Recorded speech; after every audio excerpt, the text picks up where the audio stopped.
Welcome to the Real Facts on Real Estate podcast, presented by Sean Patrick Maloney. In this series, we educate real estate agents on how to find success in the industry and grow their wealth to six-figure commissions and beyond. Now here is your host, Sean Maloney. Welcome to episode 244, VA Home Loans with Bad Credit. I'm your host, Sean Patrick Maloney. Thanks for joining me this week. This week, I have special guest Ron Stroup of loanDepot, NMLS number 484258. Thanks for joining me today, Ron. Thanks for having me, Sean. I look forward to talking about this one because it's amazing to me how many agents don't really understand this, right? Today, we're going to go over the ability to obtain credit, whether they have to have credit scores or not, the ability to help them out, like how do you actually help them get to the finish line? Like what do we talk to the loan officer about? And then really, why does it have such a bad reputation? So let's get started. So when obtaining a VA home loan, the government doesn't have any minimum credit score. That said, each individual lending company may have their own criteria. What would you say that kind of the general criteria, or what is loanDepot's criteria per se? Might even be easy to come with that. So loanDepot's criteria is a 520 credit score. I've worked for a lot of lenders over the years, and their minimum credit scores have usually been anywhere from 620 to 640. There are some other lenders that will go down to 520, but it's not a guarantee that every veteran with a 520 credit score will get approved for a mortgage, but we can help them out with that as well. Yeah, that makes sense. I mean, obviously, each individual situation calls for its own individual things. Obviously, the person's got a 520 and no job. Probably not that good, but you got a 530 and you've got a job and you've got some decent income and maybe you just went through some rough times after deployment. You get back and they see it and they talk to you. Because I do know that from what I've heard anyways, that the VA actually wants to work more with the veterans to get them into housing than people actually believe or think they do. VA doesn't want to say no to veterans. They want to help them out as much as possible. And as a lender, that's my job, is to really work with the veteran on their overall profile, whether it be credit, if they can put, if they have a really low credit score, do they have any type of down payment funds? Because sometimes that's looked upon favorably. Their income, their, job history, do they meet the requirements? And can we make a case for this? A lot of times we can do a manual underwrite if we don't get an automated approval. Sure. Well, I know as an agent working with people and trying to help them obtain the VA loan, I've learned a couple things over time. And one of them that I've learned is it's very important to be in touch with the mortgage provider and be constantly on them in certain ways. Because, I've worked with great ones. Like I know some of my agents have worked with you on closings and you're on top of your stuff. But the COE is a big one, right? Huge. Years ago, when I first got my VA loan, this is going back 20 some odd years ago, you had to actually fill out an application and mail that to VA to get your certificate, and it would take 6 weeks. Nowadays, all we need to do is get a copy of the veteran's DD-214, and we can order it online and have it back within minutes. And if we can't get it back within minutes, we can work with the VA to get it back in a pretty reasonable period of time. Or the veteran can actually download theirs through ebenefits.va.gov. So just because it's a agent-based one, DD-214. Oh, sorry. What was that one? No that problem. Is your honorable discharge paper. So that basically every veteran knows where their DD-214 is when they get discharged.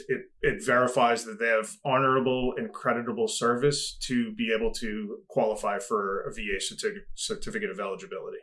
All right, guys. Yeah, and don't get overwhelmed when you think about working with veterans. They know that you're a civilian. They know that you might not know everything, but study hard, learn these things. Take this one, for instance. Now you know what that is. And now in the future, it's great and it's okay to have a conversation about that. The truth is you can help people in two ways. One is to actually help them find housing. The other is to help them find a path towards housing. Everyone eventually will qualify for a home, whether it be they need to do credit repair in the future, work on getting a job, but having open conversations about how it actually works, step by step, is what allows people for that conversation to be fostering.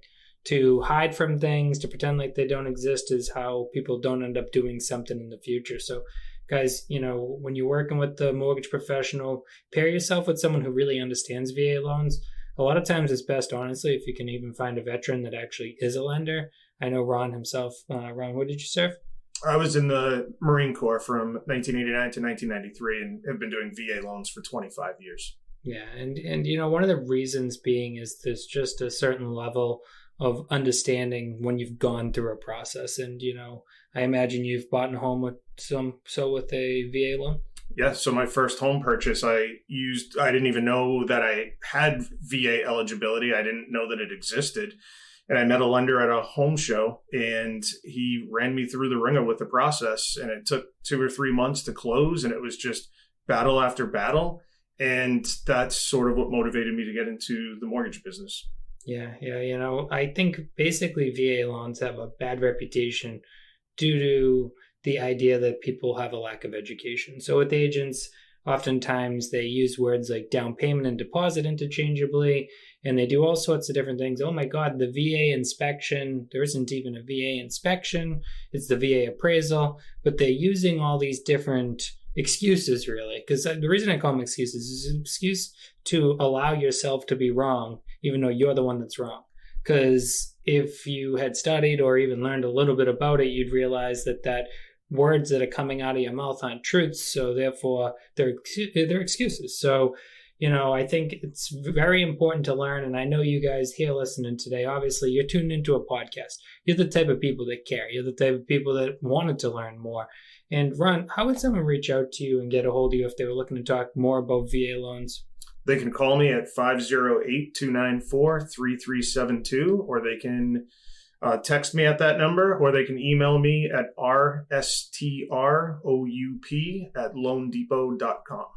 And, I didn't want to put yourself out there, but I imagine if any agents have questions to do with getting their clients into a good situation, or they're looking to find a VA lender that can really help them, that'd be okay for them to reach out? I would love to hear from them and help them out. Excellent. Well, guys, I hope this helps you understand that the VA people, guys, I'm going to actually not even end here. I'm going to stop for 1 second, go back. VA people, eligibility-wise, qualified-wise, have a bad rap sometimes too, which isn't true. The truth is, typically speaking, the VA client or candidate is more eligible, has more money in their bank, has a better employment record, and has a better credit score than their counterpart, the civilian. So guys, if you haven't yet opened your doors to VA, if you're not advertising, realize that what's the percentage of loans that versus veterans? So there are over 20 million veterans that are eligible for VA loans. Less than 13% of them are using their VA eligibility. And I believe it's because there's not enough education to the veteran community, but also to the real estate and lending community. I think there's just a lot of misinformation that goes around there. So basically, guys, we all could be doing a better job. So let's get more veterans into more houses, and let's make money doing so. It's a win-win-win. And when you get a win-win-win, it works for everybody. It's a great thing. Guys, thanks so much for listening to this week's episode. If you haven't already done so, make sure to pound that subscribe button. Also tell all the other agents you know all about this great free podcast on growing your business. If you haven't checked out our YouTube yet, jumped on the newsletter, joined the Real Facts on Real Estate Facebook group, checked out the Instagram, all the other places that we're putting out free content, you need to do so, because we're going to continue to create free education products to help you guys grow your business right away. Thanks again for listening, and have a great week.